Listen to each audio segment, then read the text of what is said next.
channel and welcome to all my new subscribers. I see you guys subscribing and I am loving it. Please keep on giving me the love. I really appreciate it. I really do with the love. So yes, as you all know, like I said before, in all of my videos as usual, on the side of YouTube, we are honest about living, sharing our experiences and mistakes, learn from those experiences so that you don't have to, honey, okay? So today I will be talking about finances. Let me not say finances because finances is such a broad topic. How much money do you need to move out? How much money do you need to live alone, to move out of your parents' house? Then, so often at times we get a lot of pressure, or I've seen a lot of posts actually that give other kids this pressure, ridiculous and unnecessary pressure, saying, oh no, by age so and so you need to have moved out of your parents' home.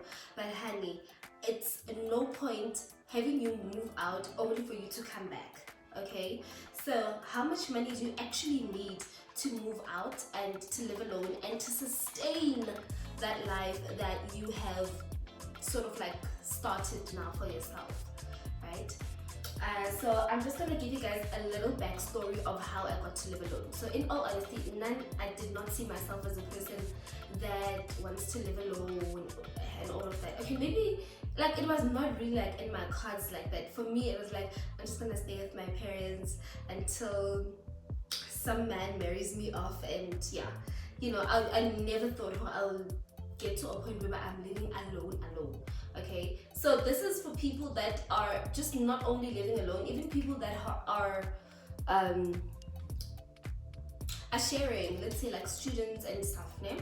Okay, so here's the backstory. So I got to live alone because I had to relocate for school, and I had been accepted in a learnership here in Pretoria, so it was too far for me to travel back and from the place, Levi. So I was like, okay, I have no choice but to relocate.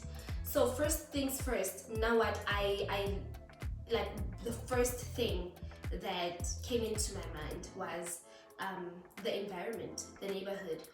Where do I want to start life? Okay, so people have different opinions when it comes to this, or different, I don't know.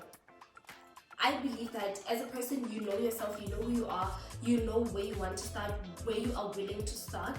So some people are willing to start renting go mamang's bedroom, go gasi, you know. Other people want to start off sharing an apartment in a not so fancy neighborhood, but like a secure neighborhood. Other people are willing to start at just wanting to own a bachelorette in a fancy complex, you know, high security levels, no compromises whatsoever. Other people, like, it just depends on where you are willing to start, and I think finances will sort of like drive you. Actually, let me not say that, but then yeah, you know, it just depends on where you want to start. So for me, I knew exactly, because I knew exactly how I don't want to start at my man's backyard, go guys, because number one, I didn't know Pretoria. You know, I didn't know Pretoria as a whole. Secondly, I wouldn't want to live the Pretoria, so I was like, hey, so okay, guys, so why would I want to relocate only to rent? You know, it does not feel like I have moved. Do you understand? For me, it's always, for me, I don't know how you feel, but for me, it's always the way how to upgrade it, you know, onto the next. That is just how I am. Like I said, I want to be a different person than I was, like upgrading, right? So I remember when I moved, because I knew how much money I was gonna get per month, and I knew how my parents won't be able to sustain me because they've got their own things going on. So I had to look at the finances, like my finances and how much money I'll be getting, like my stipend. Laura, is it gonna be able to sustain me now, having chosen the place that I wanted to stay in? So I chose a place I knew very well. Listen to me, I knew where I wanted to stay. Okay, so my mom's backyard was not gonna work for me because, like, no. And I know also white people in the suburbs, Libona, they do that, like they rent out their cottages or whatever. But also that was not gonna work for me because a lot of white people own pets, and I don't want a place that has pets because I have, you know, a phobia in pets, like all sorts of them. I just don't like animals, any kind of animal next to me. So, sharp.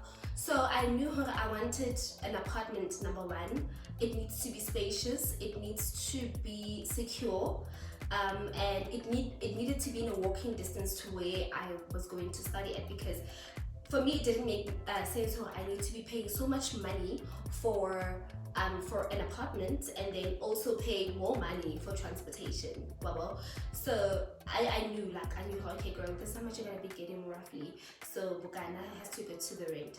So now the problem is that in this area that I was looking in, bachelors or whatever were expensive. So I knew okay, I can't afford a bachelor, so I have to find a roommate. I need a 2-bedroom apartment. We were gonna go 50-50 with this particular person, and yeah, that amount will make sense, as opposed to having a bachelor and spending close to literally a 2-bedroom apartment, but then you're staying alone. So it just, like, the math was not mathing at that time. Honestly speaking, the finances were just not coming together. So I just knew, okay, let me find a 2-bedroom apartment.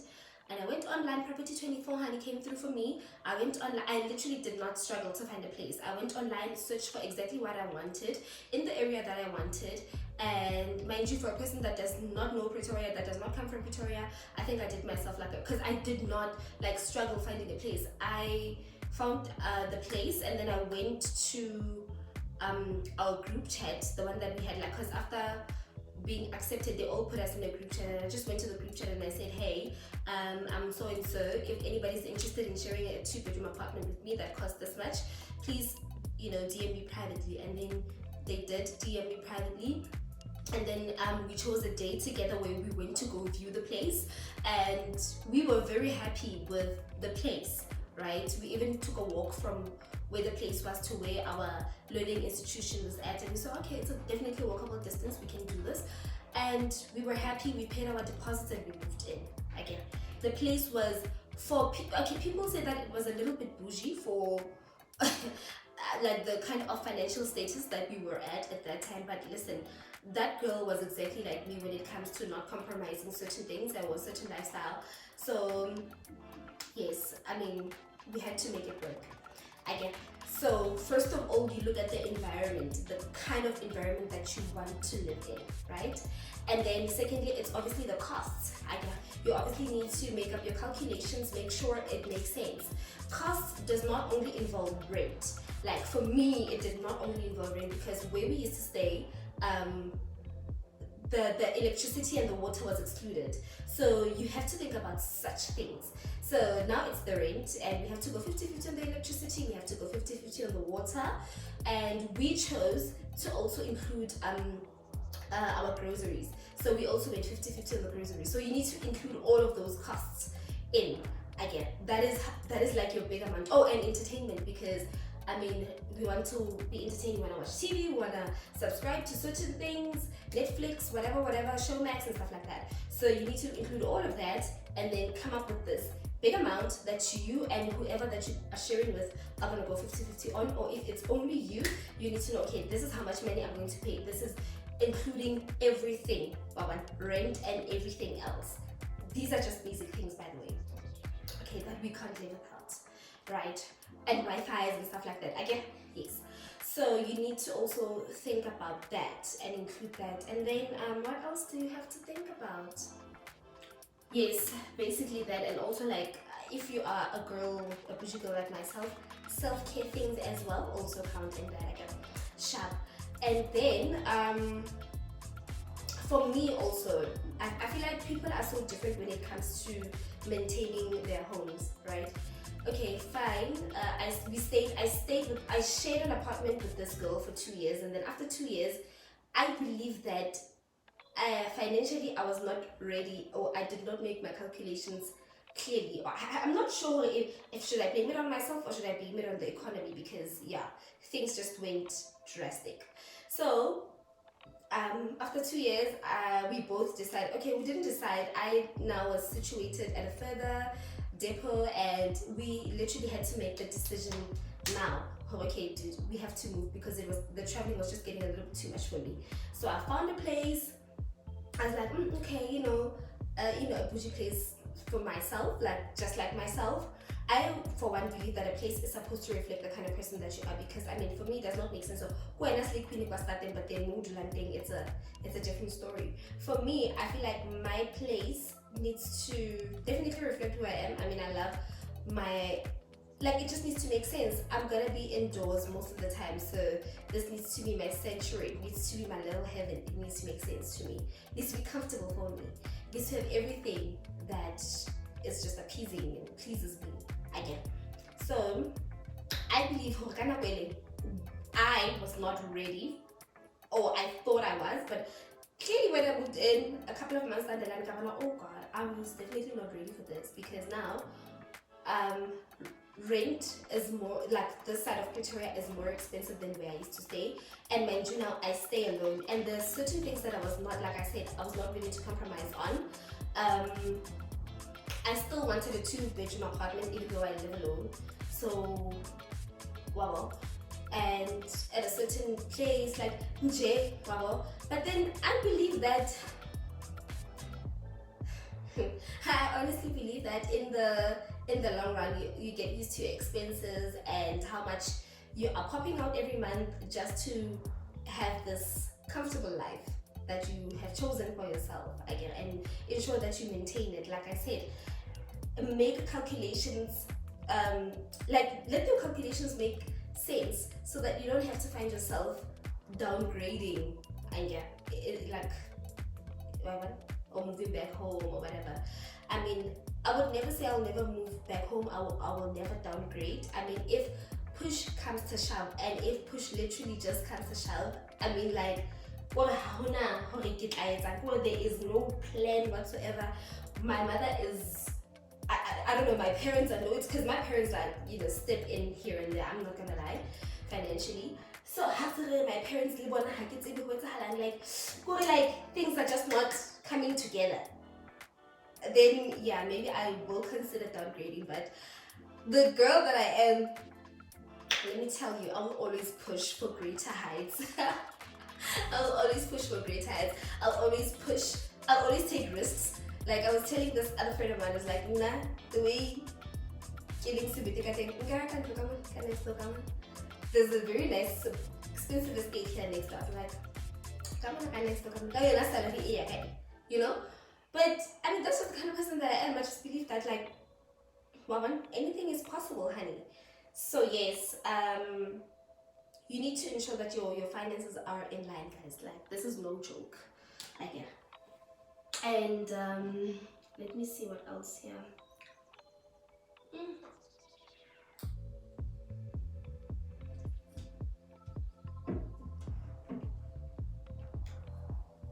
Okay, and be realistic about your affordability as well. You will find yourself having to compromise and just tweaking certain things. It all comes down to you and what is important to you and what you prioritize. Like, cut out the things that are not necessary, and yeah, just for you to have the things that are necessary. I did that, and now I'm fine. Yeah, I mean, just there are certain things that a person is willing to give up on. Like for me, instance, I was willing to give up on every weekend groove nights.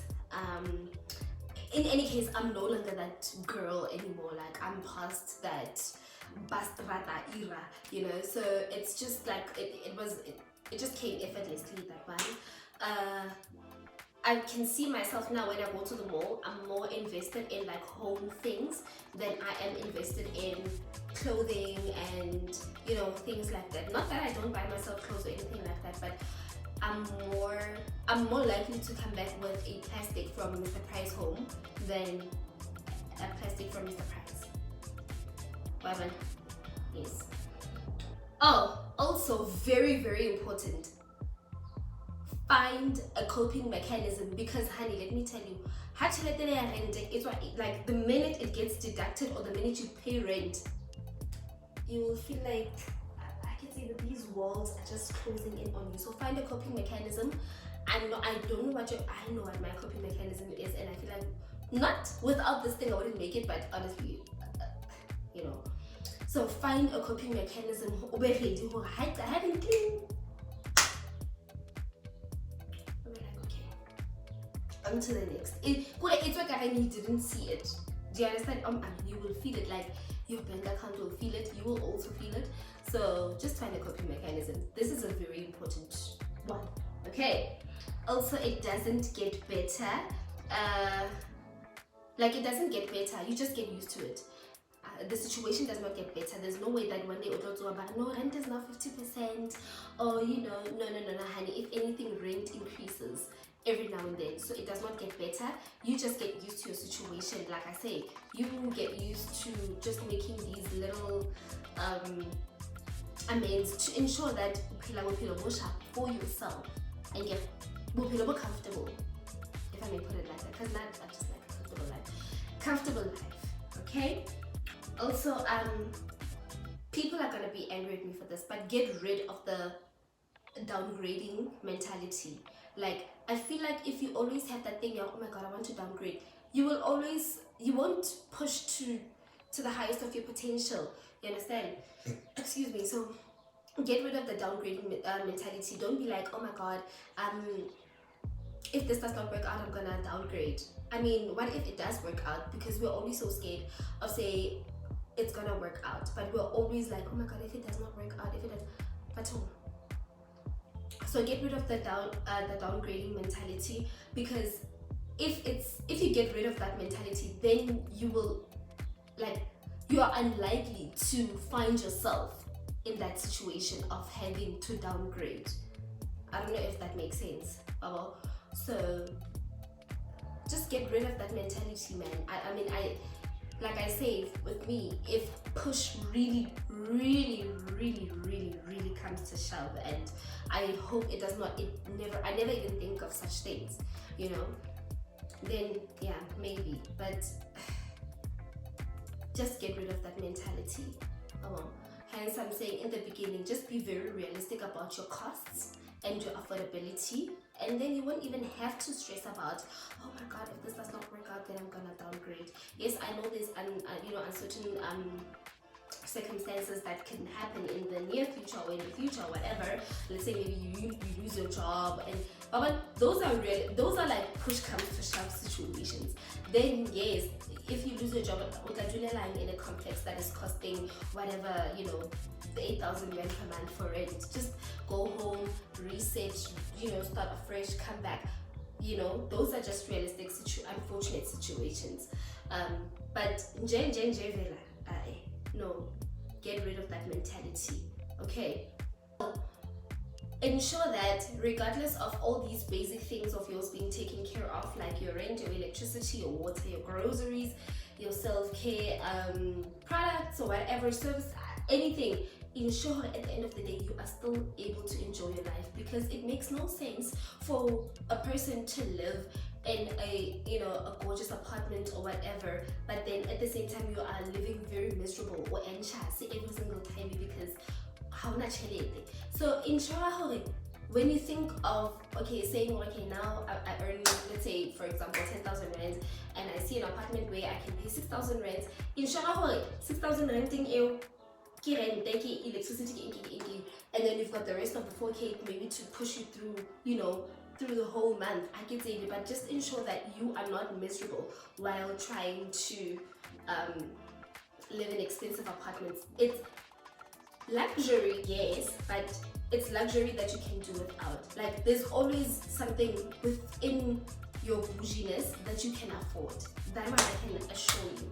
So ensure that you are able to live and enjoy your life even after all these deductions that are necessary. And yeah, that are necessary. Go off. Remember that nobody has it all figured out. We're all just pretending. We are not pretending, guys. Yeah, we're all just pretending and just trying to figure it out every month. Yes. I don't know. Maybe there are people that have figured it out, but I know that I haven't figured it out. I'm just fake it, girl. Okay, I'm just faking it. But not faking it, Elia, faking it, and now I'm faking it in a nice way. Like, I'm still able to enjoy my life. Don't get me wrong. Okay? Yeah. If your plan of moving out or living alone does not sound realistic enough to at least sustain you for 1 year, then forget it. Then forget it. It's not gonna sustain you even for 3 months. You will downgrade and you will go back home, or you will go back to wherever, again, where you come from. So just ensure that before venturing in this thing of wanting to live alone, make sure the plan that you have is realistic enough to sustain you even for a year, like for at least a year. And yeah, if it does not work out for you, then you can make alterations here and there.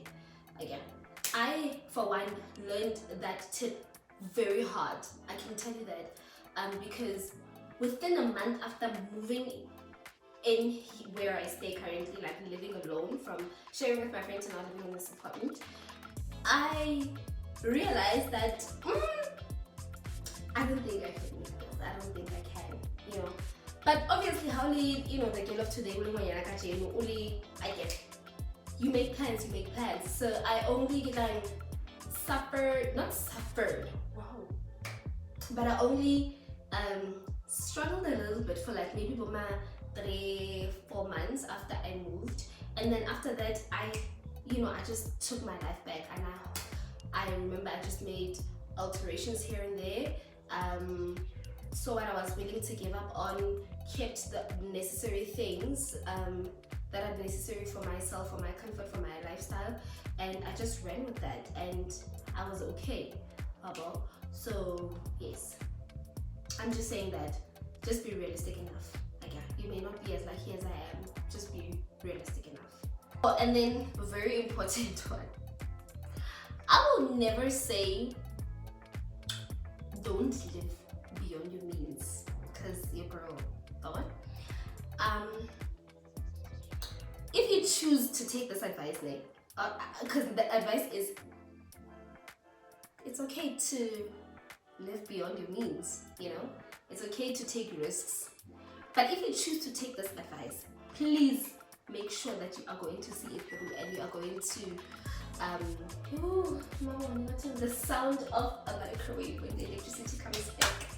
Okay, yes, just make sure that you are smart enough to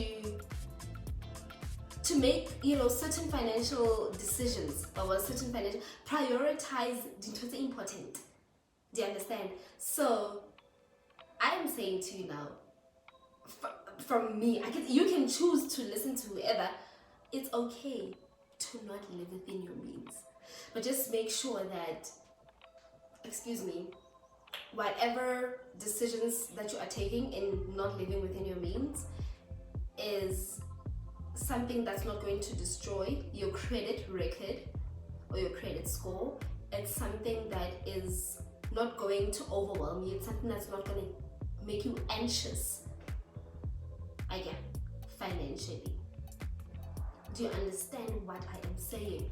I wish this other gay friend of my gay best friend was here to actually attest this part with me, because we were both living beyond our means. Like, we started living beyond our means a long time ago, and we thought we wouldn't make it, but we have actually held it down, because one of the important things to us was our credit score. Like, if you know me, you know that I'm married to my credit score. Like, I give you next credit score. Like, do you understand what I mean? Whatever decision that I make has to benefit my credit score. Do you understand what I mean? So you can live beyond your means, but just be smart about it. I can't explain this in detail. You have to live it to understand it. You understand? So yeah. If you have any questions, I don't know, you can ask me on any of the social media platforms. there's really no amount of money to say, okay, you need to at least have an X amount of money in order for you to move out of home or in order for you to live alone. No, honey. You choose what works for you. You choose the kind of environment that you want to live in. You choose, how much money you're willing to, to take out every month in order to accommodate all these basic things. You understand? So, and yeah. And just remember that you are on your own and nobody is coming to save you. So whatever choices that you make, whatever bad ones that you put yourself in, you will have to take yourself. And whatever good ones, then you'll just see yourself through them. I actually enjoyed doing this because I've been wanting to do this video for a long time. Because I think a lot of people are scared, of moving out, are either scared or are like, you feel like maybe you're not ready. But honestly, you're never ready until it actually happens. It's like doing a speech. You'll never be ready until you're in front and start uttering your first sentence and you just see yourself flowing. So the same with our life. If you're scared, you're gonna be scared forever and you'll stay home forever. So yeah, I'll see you in the next one and keep showing me some love because I love being loved.